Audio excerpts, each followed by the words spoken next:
ሊቀ ብርሃናት መምህር ሄኖክ የደብራችን አስተዳዳሪ፣ ክቡራን አይንተ እግዚአብሔር አባቶች ካህናት፣ የደብራችን አባቶች እንደየማዕረጋችሁ እንደየስራ ድርሻችሁ፣ እንዲሁም ዲያቆናት፣ መዘምራን፣ አባቶች፣ እናቶች፣ ወንድሞች፣ እህቶች እንዲሁም እግዚአብሔር የመንግስቱ ምሳሌ ያደረጋችሁ ሕፃናት እስከ ሞት ድረስ በወደደንና ባፈቀረን ልጅነትንም በሰጠን በኃያሉ አምላካችን እግዚአብሔር አምላክ ፍጹም ሰላም እንደምን አደራችሁ? እንደምን አረፈዳችሁ? እንዴት ቆያችሁ? አሜን። የኃያሉ የእግዚአብሔር አምላካችን ስም በየቀኑ የምንሰራውን ክፋት ኃጢአት ሳይመለከት ምሕረቱን አብዝቶ በቸርነቱ ተመልክቶን በዚህ በምህረት አደባባይ ቃሉን እንድንሰማ ስለ ቃሉ እንድንመሰክር እችን ሰዓት በሱ ፊት ለሱ የምትመች መስዋዕት አድርገን እንድናቀርብ በዚህ ቅዱስ ስፍራ የሰበሰበን እግዚአብሔር አምላክ ክብርና ምስጋና ውዳሴና አምልኮ ከዘላለም እስከ ዘላለም ለእርሱ ይሁን። አስተርእዮተ እግዚአብሔር የእግዚአብሔር መገለጥ የዕለቱን ወንጌል የዮሐንስ ወንጌል ምዕራፍ 2 ከቁጥር 1 ጀምሮ ያለውን ኃይለ ቃል ምርኩስ አድርገን የምንነጋገርበት የትምህርታችን አርዕስት አስተርእዮተ እግዚአብሔር ወይም የእግዚአብሔር መገለጥ በሚል ነው። ጊዜያችን በሚፈቅደው ከ30 ደቂቃ በላይ አላረዝመውም ትምህርቱን። ሁላችንም በእግዚአብሔር ዘንድ ልቦናችንን እንድናንበረክክ በእግዚአብሔር ስም አደራ እላለሁ። ይህን ስናረግ ብቻ ነው መምጣታችን ለበረከት ለሕይወት የሚሆንልን። ስለዚህ አሁንም ከአምልኮ ተመልሰናል። ቃሉን እንመገባለን። እግዚአብሔር ነው የሚያስተምረን። ሁላችንም ለኃያሉ ለእግዚአብሔር አምላክ የልቦናችንን ደጃፍ መክፈት መቻል አለብን። እግዚአብሔር መንፈስ ቅዱስ ይርዳን። በቤተ ክርስቲያናችን አስተምህሮ ከጥር 11 እስከ ጾመ ነነዌ ያለው ወቅት አስተርእዮ ተብሎ ይጠራል። ከጥር 11 ጥር 11 ማለት ትላንት በዓለ ጥምቀትን ያከበርንበት ዕለት ጀምሮ እስከሚመጣው ጾመ ነነዌ ያሉት ዕለታት አስተርእዮ ተብለው ይጠራሉ እንደ ቤተ ክርስቲያን ስርዓት። ስርዓቱ ግን ዝም ብሎ የመጣ አይደለም። የመጽሐፍ ቅዱስን ቃል ምርኩስ አድርገው አባቶቻችን ያስቀመጡልን ነው። ስለዚህ እንደ ኦርቶዶክሳውያን እንደ ክርስቲያን ወደ ቤተ እግዚአብሔር መተን በዓላትን ስናከብር መጽሐፍ ቅዱስ ስለ በዓላቱ ምንድነው የሚሉን? እኔና እናንተ ስለ ሃይማኖታችን፣ ስለ ክርስቶስ፣ ስለ ቅድስት ቤተ ክርስቲያን ያለን መረዳትስ ምን ያህል ነው ወገኖቼ? ስለዚህ ይህ ዘመን ዘመን አስተርእዮ ነው። አስተርእዮ ማለት አስተርእዮተ እግዚአብሔር የእግዚአብሔር መገለጥ። ትላንት በተማርነው መሰረት በማቴዎስ ወንጌል በምዕራፍ 3 ከቁጥር 17 ጀምሮ ለመጀመሪያ ጊዜ አብ፣ ወልድ፣ መንፈስ ቅዱስ ቅድስት ሥላሴ በሦስትነት በዮርዳኖስ እንደተገለጡ ትላንት ተምረናል። ይህ ብቻ አይደለም። ዛሬም የዕለቱን ወንጌል ካዳመጣችሁ ልብ ብላችሁ ከሰማችሁ ወንጌለ ዮሐንስ ምዕራፍ 2 ቁጥር 1 ነበር። ቃሉ እንዲህ በማለት ይጀምራል። ወአመሳልስት ዕለት ከብካብ ኮነ በቃና ዘገሊላ ወሃለወት እሙ ለኢየሱስ ህየ። በሦስተኛው ቀን ደግሞ በቃና በገሊላ በምትገኝ ቃና ትልቅ ሰርግ ነበረ። በዛ ደግሞ የኢየሱስ እናት እመቤታችን ቅድስተ ቅዱሳን ድንግል ማርያም ነበረች። ክርስቶስም ነበረ፣ ቅዱሳን ሐዋርያትም ነበሩ ይለናል ቃሉ ወገኖቼ። እነሆ በዛ በሰርግ ቤት ተገኝቶ መድኃኔዓለም ኢየሱስ ክርስቶስ ያደረገው ድንቅ ተግባር ምንድነው ስንል ክርስቶስ ለመጀመሪያ ጊዜ በማርያም ሥጋ ከተገለጠ ከሥጋዋ ሥጋ ከነፍሷ ነፍስ ነስቶ እነሆ በአጭር ቁመት በጠባብ ደረት መመላለስ ከጀመረ በኋላ ጌታ ለ30 ዓመታት ሕገ ሰብ መጽሐፋዊ ሕገ ሰብ ጠባያዊ ፈጸመ ይለናል። ሕገ ሰብ መጽሐፋዊ ምንድነው ስንል በኦሪት የተጻፉትን በሕግ የተቀመጡትን ሥርዓት እየፈጸመ ሕገ ሰብ ጠባያዊ ምንድነው ስንል እነሆ እንደ ልጆች አስተዳደግ ጌታ አደገ። በ30 ዓመቱ አዳም በ30 ዓመቱ የተሰጠውን ልጅነት ግን ያጠፋትን ሊመልስ ለኛ የዕዳችንን ደብዳቤ ሊሰርዝ እነሆ ውሉድነት ደግሞ ሊሰጠን ጌታ ወገኖቼ እነሆ በዮርዳኖስ ጌታ ተጠምቀ። ከዚህ በኋላ ለዕለቱ ሳይውል ሳያድር ወደ ገዳመ ቀሮንቶስ ነው የሄደው። እዛ 40 መዓልትና 40 ሌሊት ጾመን ጸለየን። በሶስት አበይት ፈተኖች ተፈተነ፣ ያንንም አለፈ። ቅዱስ ጴጥሮስ በመልእክቱ በመጀመሪያይቱ መልእክቱ በምዕራፍ 2 ከቁጥር 21 ጀምሮ ሀደገ ለነ ማዕተቦ ይለናል። ክርስቶስ የክርስትናችሁ ጀማሪ የክርስትናችሁ ፈጻሚ የሆነው ኢየሱስ ክርስቶስ ፍለጋውን ትከተሉ ዘንድ ለናንተ በሥጋ አርአያ ትቶላችሁ ሄደ ይለናል። ክርስቶስ እሱ ጾሞ እኔና እናንተን ጾም አዘውትሩ፣ እሱ ጸልዮ ከፈተና እንድትርቁ ጸሎት አዘውትሩ እያለ ክርስቶስ በሥጋ ፍለጋውን እንድንከተል ምልክትን ትቶልን አለፈ ወገኖቼ። ስለዚህ ከዚህ በኋላ ከገዳመ ቀሮንቶስ ከተመለሰ በኋላ 12ቱን ሐዋርያት ለአገልግሎት ጠራቸው። ከዚህ በኋላ ነው ወንጌሉ።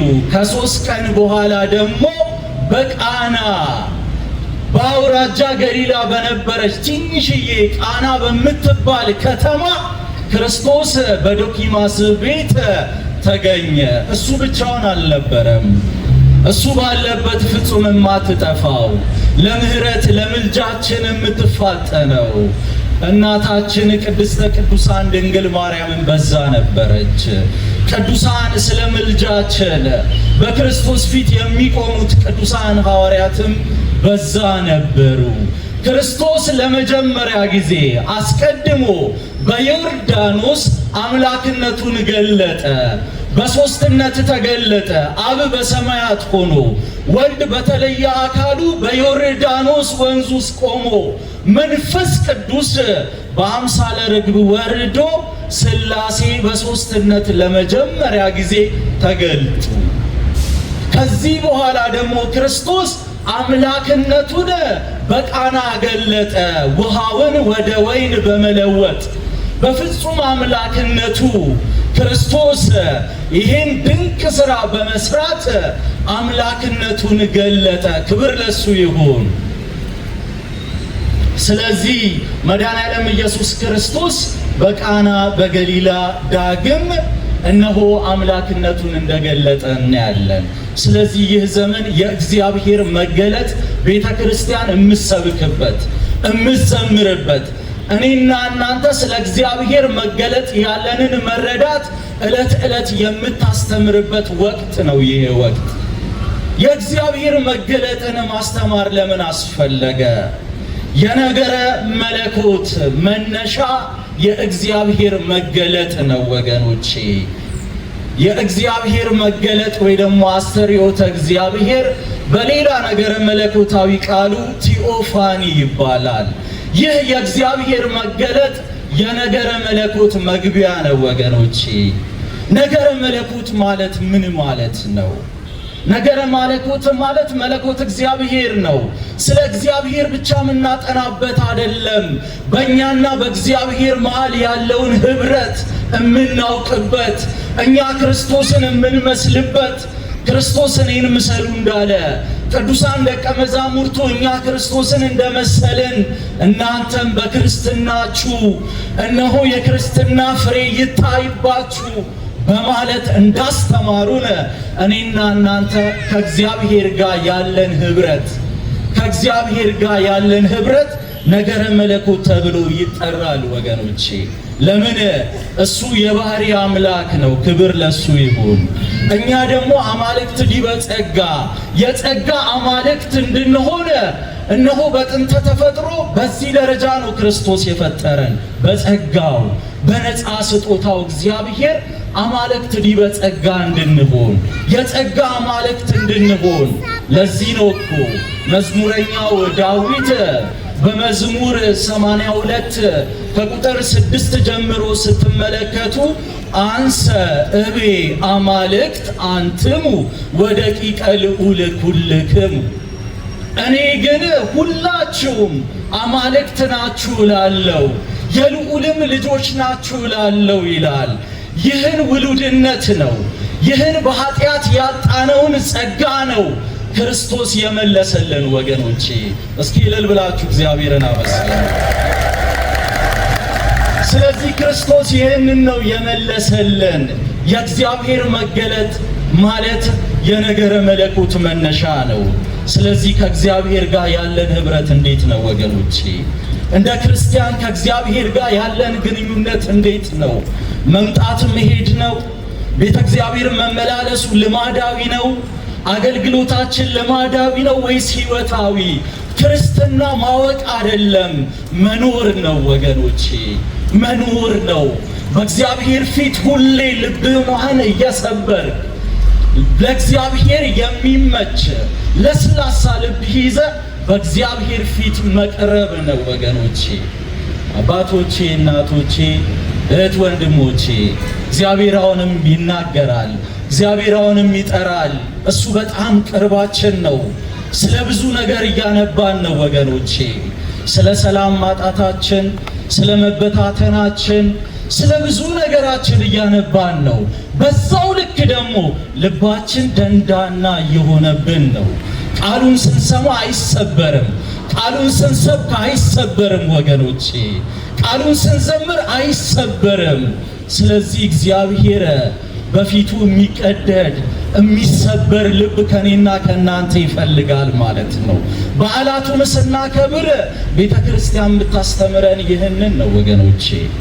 ስለዚህ ምን ያህል ነን እኔና እናንተ በእግዚአብሔር ፊት ልቦናችንን ፍጹም ለማንበርከክ ፍጹም እግዚአብሔርን የሚመቸው አይነት ልብ ይዘን ህይወት ይዘን ወደ ክርስቶስ እንድንቀርብ እየተጠጋን ያለነው ምን ያህሎች ነን? እግዚአብሔር ቅርብ ነው ወገኖቼ፣ እግዚአብሔር ቅርብ ነው። ስለዚህ እኔና እናንተ ቃሉን ዕለት ዕለት መስማት አለብን። ቃሉን ዕለት ዕለት መመስከር አለብን። ቃሉን ዕለት ዕለት ማንበብ አለብን። ይህን ስናደርግ ነው ከእግዚአብሔር ጋር ያለን ህብረት እየጨመረ እያደገ ስለ ክርስቶስ ያለን የፍቅር መቃጠል በፍጹም እያደገ የሚመጣው ይህን ስናደርግ ነው። ስለዚህ ክርስቶስ በዶኪማስ ቤት በቃና ዘገሊላ ነበረ። ዛሬ ምንድነው ዕለቱ? ቃና ዘገሊላ ነው። ጥንተ ዕለቱ በዚህ ዕለት አይደለም የሚውለው እንደ ሥርዓት። ግን ቤተ ክርስቲያን ቅዱሳን አባቶቻችን የውሃን በዓል በውሃ በማለት ቃና ዘገሊላም የክርስቶስ መገለጥ የአምላክነቱ መገለጥ ስለሆነ ከጥምቀት ጋር እያይዘን እናከብረዋለን ወገኖቼ። ስለዚህ እስኪ እንመለስ። እነሆ በቃና በዶኪማስ ቤት በነበረው ሰርግ ወይን አለቀ። እመቤታችን ቅድስተ ቅዱሳን ድንግል ማርያም አማላጃችን ናት። እነሆ እሷ ወደ ጌታ ቀርባ ወይን የላቸውም እኮ አለችው። እዚህ ላይ ሰፊ ትምህርት አለ፣ ግን ጊዜያችን በሚፈቅደው ልክ ነው እያየን ያለ ነው። ከቃሉ ጋር ናችሁ? አስተውሉ ወገኖቼ። ስለዚህ እመቤታችን ቅድስተ ቅዱሳን የምልጃዋን ስራ ሰራች። ዝም ብላ አይደለም የሰራቸው። ብዙ ነቢያቶች ስለሷ ተነብየዋል።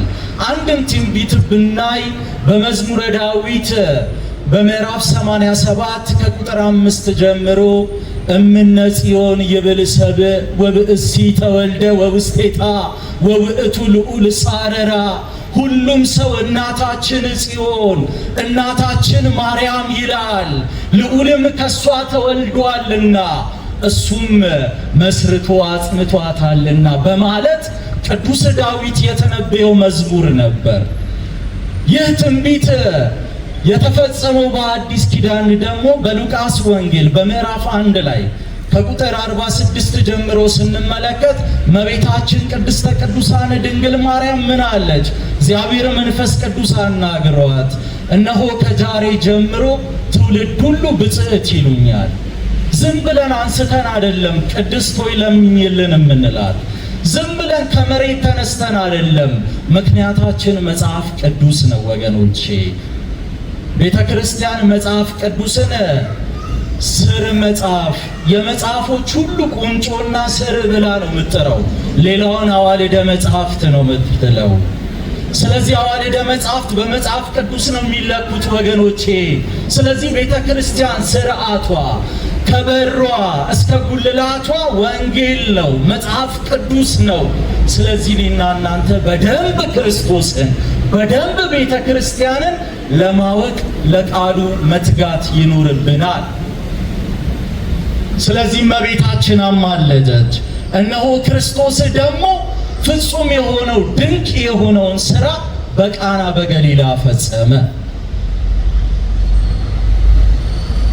ዛሬ እኔና እናንተ በቤተ ክርስቲያን ቅጥር ግቢ ታቦታቱ ወጥተው በባህረ ጥምቀት በሚቆዩበት ጊዜ ሆነን ቃና ዘገሊላን ስናከብር ወገኖቼ፣ ታቦታቱ በቀራንዮ አምሳል ከሆነው ከቅድስተ ቅዱሳን ወጥተው ወደ ባህረ ጥምቀት ለምንድን ነው የሚመጡት?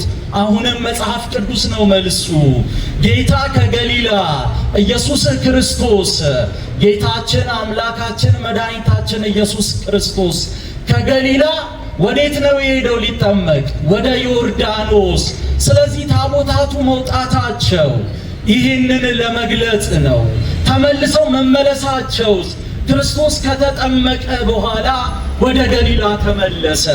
ታቦታቱ ወደ መንበረ ክብራቸው ወደ ቅድስተ ቅዱሳኑ የመመለሳቸው ምስጢር ይህ ነው ወገኖቼ፣ ይህ ብቻ ነው።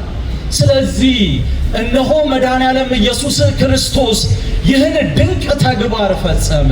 የእግዚአብሔር መገለጥ ዳግም በቃና ዘገሊላ ተገለጸ። ዛሬ ቃና የት ትሆን? ዛሬ ቃና በእስራኤል የምትገኘው ወይ ምናልባት ገሚሾቹ በሊባኖስ አለች የሚሉን እነሆ ያቺ ቃና የምትባለው ትንሽ ከተማ ትሆን ወገኖቼ? አይደለም። ያለ ምልክት የተቀመጠ ነው። ያ የክርስቶስን ድንቅ ተግባርና በረከት እንድንቀበልበት የተቀመጠ ነው። ቃና ማለት የቃናው አዳራሽ ዛሬ ቅድስት ቤተ ክርስቲያን ናት። ዛሬ ይህ የተሰበሰብንበት ቅዱስ ስፍራ ነው ወገኖቼ። ስለዚህ በሰርጉ ቤት ካለን በሰርጉ ቤት የነበረው ክርስቶስ ከኛ ጋር አለ ማለት ነው። በቃና የነበረችው እመቤታችን ከኛ ጋር አለች ማለት ነው።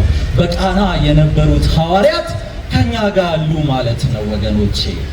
ስለዚህ በቃና ስንሰበሰብ እነሆ የቃና አዳራሽ አምሳል በሆነችው ቅድስት ቤተ ክርስቲያን ስንተጋ ለአምልኮ በምን አይነት መልኩ ነው መሆን የሚገባው? ሥጋውን ደሙን በመቀበል ወደ ክርስቶስ በመቅረብ ቅዱስ ቁርባንን በመሳተፍ የቤተ ክርስቲያን ትልቁ የአገልግሎት ማዕከሏ ቅዱስ ቁርባን ነው ወገኖቼ። ቤተ ክርስቲያን ተብላ እንድትጠራ የሚያረጋት በእኛ አስተምህሮ ማዕከሏ የጌታ ሥጋና ደም ነው ወገኖቼ። ለምንድን ነው ምንፈራው? ለምንድን ነው ምንሸሸው? ሌላ ኃጢአት ነገ እንሰራለን ብለን ወይስ ስንቀርብ የሚቀዝፍ ስለሚመስለን ነው? አይደለም። በፍርሃት ቅረቡ ይላል። እውነት ነው፣ በፍርሃት መቅረብ አለብን። ግን ሁላችንም ከዚህ ምስጢር እንድንሳተፍ ግን ቤተ ክርስቲያን ይሁን የእግዚአብሔር ቃል አደራ ይለናል። አደራ ይለናል። እንደ ክርስቲያን መጥቶ መሄድ አይደለም፣ ከእግዚአብሔር ጋር ያለንን ኅብረት ማጠናከር ነው ወገኖቼ። ስለዚህ መቅረብ መቻል አለብን። ከትላንት በላይ ዛሬ ወደ ጌታ መምጣት መቻል አለብን ወገኖቼ። በዓላቱን ስናከብር፣ ለአገልግሎት ስንተጋ፣ ወደ ቤተ እግዚአብሔር ስንመጣ የመጨረሻው መጠቅለያ ይህ ነው ወገኖቼ። ክርስትና በቅድስና መጨረስ ነው። ስለዚህ የቅድስና አክሊል እንድንደፋ ስጋውን መብላት አለብን፣ ደሙን መጠጣት አለብን። በራእየ ዮሐንስ ምዕራፍ 19 ቁጥር 9 ላይ እንዲህ የሚል ቃል እናገኛለን። ብፁዓን እለ ተጸውዑ ውስተ በዓለ መርዓ በግዑ። ወደ በጉ እራት ሰርግ የተጠሩ ብፁዓን ናቸው ይላል። ፍጻሜው ለትንሣኤ ዘጉባኤ ነው ወገኖቼ። ዕለት ዕለት ግን ይህ ቃል በእኔና በእናንተ ይፈጸማል። መቼ? ወደ በጉ እራት ሰርግ የተጠሩ ብፁዓን ናቸው። በጉ የተባለው በዮሐንስ ምዕራፍ 1 ቁጥር 36 ላይ እንደምናገኘው በግኡ ለእግዚአብሔር ዘያአትት ኃጢአተ ዓለም፣ የእግዚአብሔር በግ ወደ ተባለው እነሆ የፋሲካችን ገንሸል ወደ ሆነው የዓለምን ኃጢአት ወደሚያርቀው ትላንትን ዓመተ ዓለምን የጨለማውን ዘመን እነሆ ፍጹም ያሻገረን የጌታችን የአምላካችን የመድኃኒታችን የኢየሱስ ክርስቶስ ስም ነው በጉ ሲለን መጽሐፍ ቅዱስ። ሰርግ ቤቱስ ወደ በጉ ሰርግ እራት ነው የሚለው ቃሉ። ብፁዓን ናቸው። በጉ እግዚአብሔር ከሆነ በጉ መድኃኔዓለም ኢየሱስ ክርስቶስ ከሆነ ሰርግ ቤቱስ የት ነው ወገኖቼ? ቅድስት ቤተ ክርስቲያን ነው የሰርግ ቤቱ አዳራሽ። እራቱስ ምንድን ነው? የጌታ ስጋና ደም ነው። በዮሐንስ ምዕራፍ 6 ላይ እንደምናገኘው ስጋዬን ብሉ ደሜን ጠጡ በማለት ክርስቶስ እንዳስተማረን ወገኖቼ። ስለዚህ ወደ ክርስቶስ በፍጹም ልብ መቅረብ አለብን። ትላንት በድለን ሊሆን ይችላል። ማንም ሰው ፍጹም አይደለም። በእግዚአብሔር ፊት ልቦናን ማንበርከክ፣ ከዛ በኋላ ደግሞ ራስን ለካህን ማስመርመር ነው።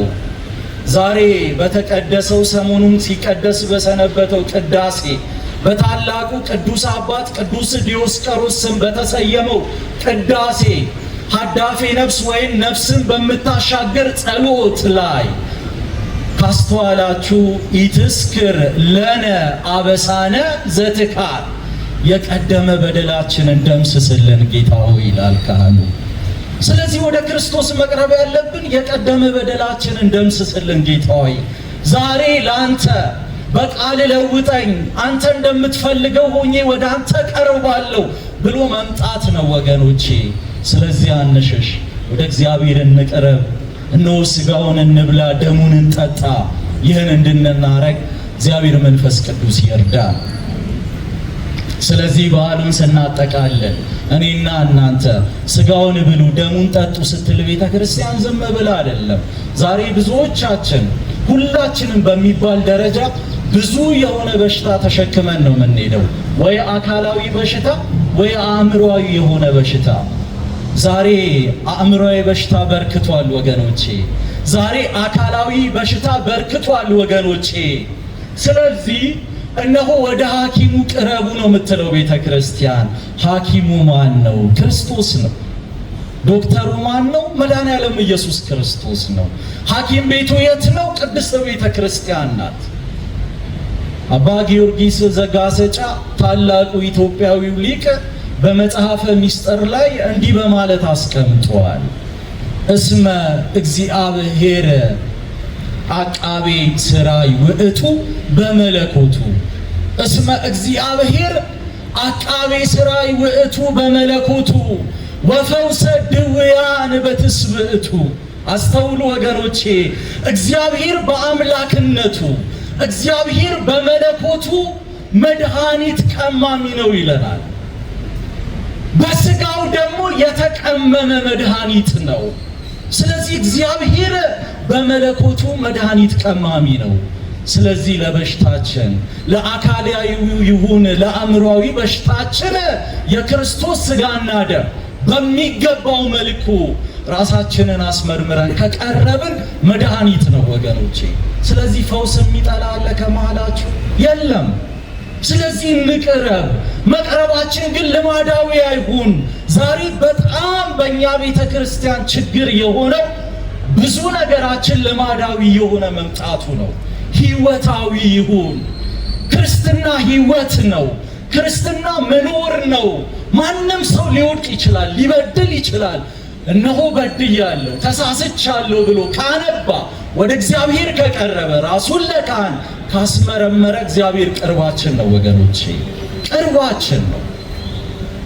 ስለዚህ እኛ ስላልተስተካከለን ብዙ ጉዳያችን አልተስተካከለም።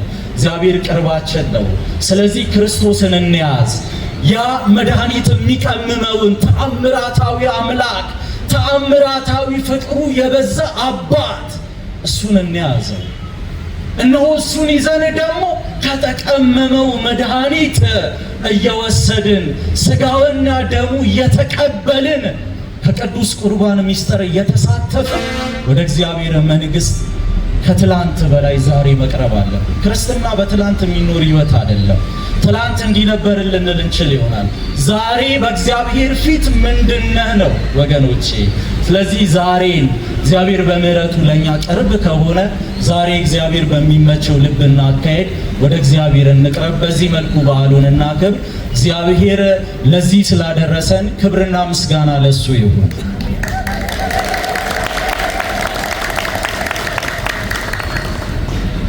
ከስብከተ ወንጌል የተሰጠኝ ነገር ወደ 5 ደቂቃ ደግሞ የትግርኛ ትምህርት መኖር አለበት አሉ። ያው ቋንቋ መግባቢያ ነው አይደለም እንዴ?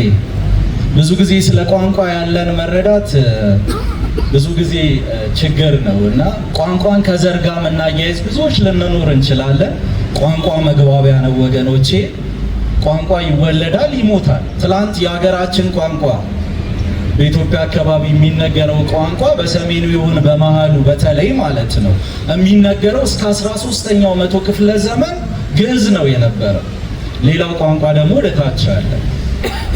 ቤተ ክርስቲያን ምናልባት ብዙ ጊዜ ግዕዝን እኔና እናንተ የኦርቶዶክስ ቋንቋ ብቻ አድርገን የምንመለከት ከሆነ ስህተት ነው። ግዕዝ የሀገሪቱ ቋንቋ ነው የነበረው።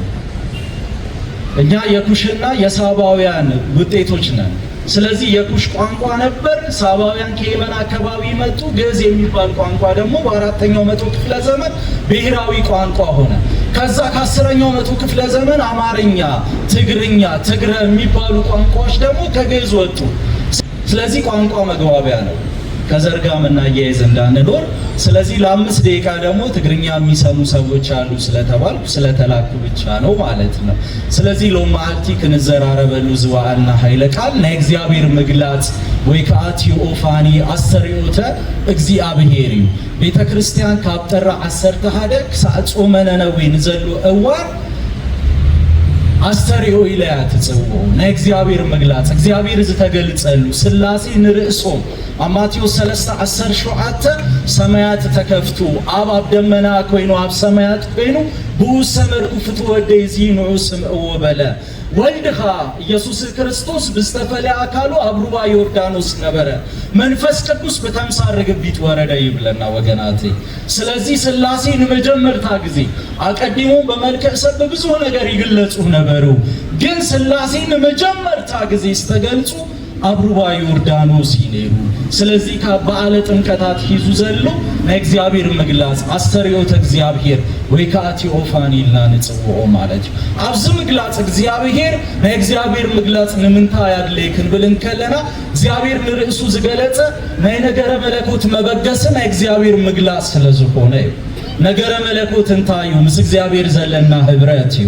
ስለዚህ ህብረትና ከመዩ ንክርስቶስ ከመይና ንፈልጡ ንቤተ ክርስቲያን ከመይና ንፈልጣ ንቅዱሳን ከመይና ንፈልጡም ወገናቴ። ስለዚህ ናብ ክርስቶስ ዝያዳት ማሊ ክንቀርባለና ንክርስቶስ ክንፈልጦ ቃሉ ከነንብብ ክንክእላለና ቃሉ ክንሰምዕ ክንክእላለና ቃሉ ክንመስክር ክንክእላለና። ስለዚህ ናብ ክርስቶስ ዝያዳት ማሊ ንቀርበሉ ነዚ በዓል ከነብዕልን ከለና ቤተ ክርስቲያን ምርኩሳ መጽሐፍ ቅዱስ መሆኑ ብምርዳእ እዩ ማለት እዩ። ስለዚህ ቤተ ክርስቲያን ምርኩሳ መጽሐፍ ቅዱስ መሆኑ ክንፈልጥን ክንርዳእን ይግባአና። ነዚ ምግላጽ እግዚአብሔር ካልኣይ ዘገሃዶ ሎሚ ነብዕሎ ዘለና ቃና ዘገሊላ ዝበሃል በዓል ኣብ ወንጌል ዮሐንስ ምዕራፍ 2 ቁጽር 1 ድሕሪ 3 መዓልቲ ድማ ኣብ ቃና ናይ ገሊላ መርዓ ነበረ ኣደ ኢየሱስ ክርስቶስን ኣብኡ ነበረ ኢየሱስ ክርስቶስን ኣብኡ ነበረ ቅዱሳን ደቀ መዛሙርቱን ኣብኡ ነበሩ ስለዚ ክርስቶስ ተረኽበሉ ቅድስተ ቅዱሳን ድንግል ማርያም ዝተረኽበትሉ ቅዱሳን ሐዋርያት ዝተረኽቡሉ ናይ ቃና አዳራሽ ሎመኻ እዚ ዘለናዩ ናይ ምህረት ቀጽሪ እዩ ስለዚህ ኣብዚ ናይ ምህረት አደባባይ ኣብዚ ናይ ምህረት ቀጽሪ እግዚአብሔር ብዝደልዩ ልቢ ናብ እግዚአብሔር ክንቀርባለና ናብ እግዚአብሔር ክንቀርብ ምስ እግዚአብሔር ዘለና ህብረት ከአብዝ አነ ንስኻትኩም ቃሉ ንስማ ቃሉ ንፍለጥ ናብ ቤት እግዚአብሔር ንምጻ ክርስትና እንታይ መሆኑ ንረዳ ሽዑ እግዚአብሔር ብዝደልዩ አይነት መንገድ ክንመላለስና እግዚአብሔር ብዝደልዩ ህይወት ክንመላለስና ነዚ ክንገብር ግራ ቃሉ ምስማ ቃሉ ምርዳ አገዳሲ